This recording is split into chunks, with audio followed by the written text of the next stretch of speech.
gestando, armando, como un año antes, desde la tragedia de Pasta de Conchos, el 19 de febrero del 2006, donde 65 mineros, trabajadores mineros, murieron y quedaron atrapados en el fondo de la mina de carbón de Pasta de Conchos, perteneciente al Grupo México de Germán Feliciano Larrea. Y esto, dadas las terribles condiciones de seguridad y de salud que prevalecían en la mina y que el sindicato había estado denunciando por lo menos desde más de un año antes, incluso habíamos tenido 3 huelgas en contra del Grupo México por esta situación, pero la empresa ignoró completamente nuestras exigencias, las de los trabajadores y las familias, porque estaba totalmente apoyada y coludida por el gobierno de Vicente Fox. De tal forma que cuando sucede la tragedia y la empresa Grupo México, y junto con el secretario de Trabajo de aquella época, Francisco Javier Salazar, deciden cerrar la mina, al 5.º día de tratar de rescatar a nuestros compañeros, sin saber si estaban con vida o sin ella, pues yo anuncié y declaré que eso era un homicidio industrial, o un asesinato corporativo, como se le conoce en otros países.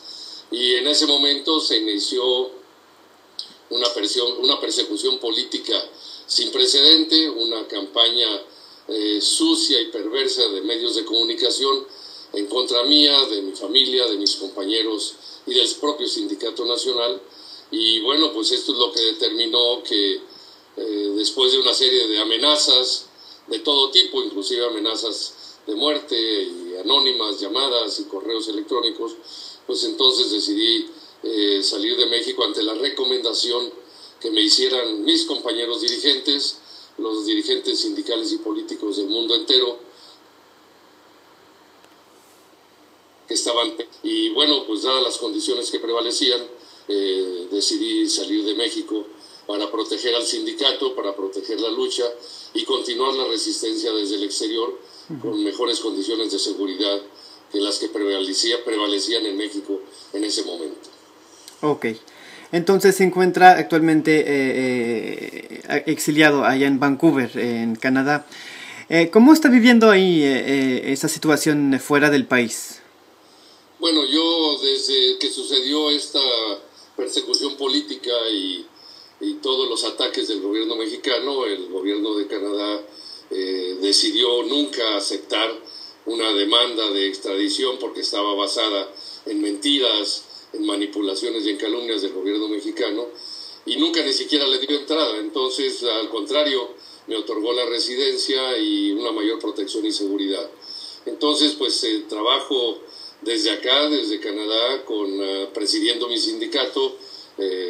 Como ustedes saben, he sido reelecto 6 veces unánimemente en estos 6 años y medio en diferentes convenciones, y la solidaridad internacional, no solo de los United Steelworkers, de muchos sindicatos de Canadá, del Congreso de Trabajo de Canadá, de Estados Unidos, de Europa, de América Latina, de Asia, de África, ha sido impresionante.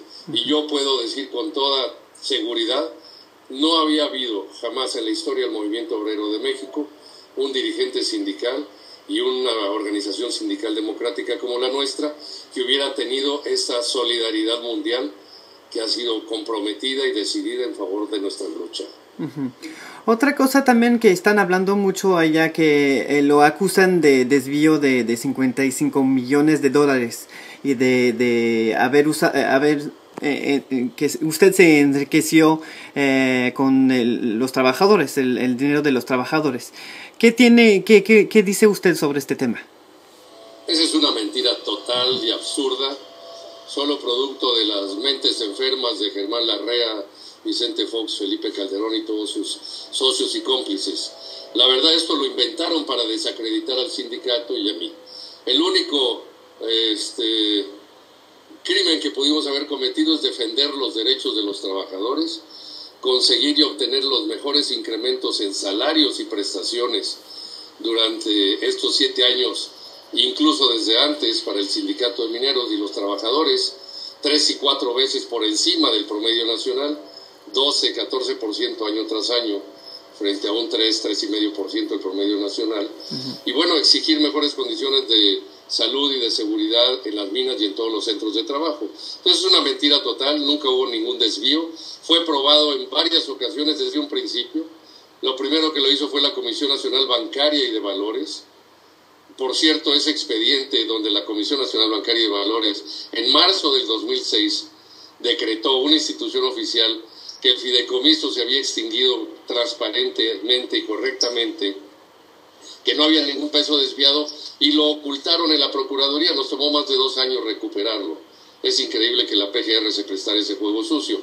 La Cámara de Diputados en sus comisiones, la Federación Internacional de Trabajadores de la Industria Metalúrgica contrató un despacho de auditoría independiente de Suiza que durante 7 meses hizo una revisión a fondo en México de todos nuestros documentos e información, y decretó finalmente que la operación de fideicomiso era transparente, que no había ningún peso desviado. Es verdaderamente una perversidad, un absurdo de todas estas mentes enfermas que se dedicaron a querer destruir un sindicato democrático y un liderazgo electo transparentemente por la mayoría de los trabajadores de nuestra organización. ¿Cómo puede funcionar el sindicato ahora que usted está allá en Vancouver? ¿Cómo funcionan para seguir administrando el sindicato? Bueno, desde un principio, desde el primer día que llegué a Canadá, o desde el primer día que salí de México, más bien, porque hubo unas semanas intermedias, yo he continuado presidiendo el sindicato a través de diferentes medios, con visitas frecuentes de mis compañeros dirigentes sindicales y líderes locales y delegados, a través de correos electrónicos, de un sistema de comunicación a través de los medios de comunicación electrónica, por videoconferencias, correos, presencia física, teléfonos, en fin, ha sido una operación normal, nada más que a través de una pantalla y a 5,000 kilómetros de distancia, pero eso no ha impedido que el sindicato siga su rumbo y que se mantenga hoy más unido y fuerte que nunca, con los mayores incrementos en salarios y prestaciones del país, afiliando todos los años a nuevos trabajadores miembros de nuestra organización. El año pasado 10,000 nuevos miembros se afiliaron a nuestro sindicato, y desde luego, buscando negociar, como decía, las mejores condiciones y mejorar el bienestar de todos los trabajadores mineros, metalúrgicos y siderúrgicos de México, y continuar impulsando el sindicalismo democrático y transparente de México también. Escribió, justamente lo estaba hablando un poquito anteriormente del libro que escribió, que se llama El colapso de la dignidad, en el cual está intentando relatar lo que está pasando, su situación y eso. Actualmente el libro solamente se encuentra en inglés, pero ¿fue necesario escribir ese libro? Absolutamente. Primero había que dejar un testimonio de toda esta persecución política y estas violaciones al Estado de Derecho. Esta es una historia real, muy documentada y fundamentada en evidencias de resoluciones jurídicas, políticas, de testimonios vivos y directos, y por supuesto que si estas historias de represión, de abusos del poder, de corrupción que se ha dado en México, necesitaba que se explicaran y se escribieran y dejar este testimonio y este legado. Y esto fue lo que me impulsó a escribirla. Es un libro que creo que recoge lo más importante de estos 7 años de este conflicto, que está por terminar, pero que todavía no termina. Pero desde luego es una historia que tiene mensajes, con personajes, los buenos y los malos de esta historia, y que son muchos los malos, quizá muchos más que los buenos, porque al final ha sido, como decía al principio, una conspiración, de veras algo vergonzoso para el país, para México. Trabajadores abandonados, hoy todavía 63, en el fondo de la mina de Pasta de Conchos, 7 años, más de 7 años después. ¿Cómo es posible? En Chile rescataron a 33 trabajadores vivos, 69 días después de la tragedia. Los encontraron vivos 17 días después, y a uno los rescataron.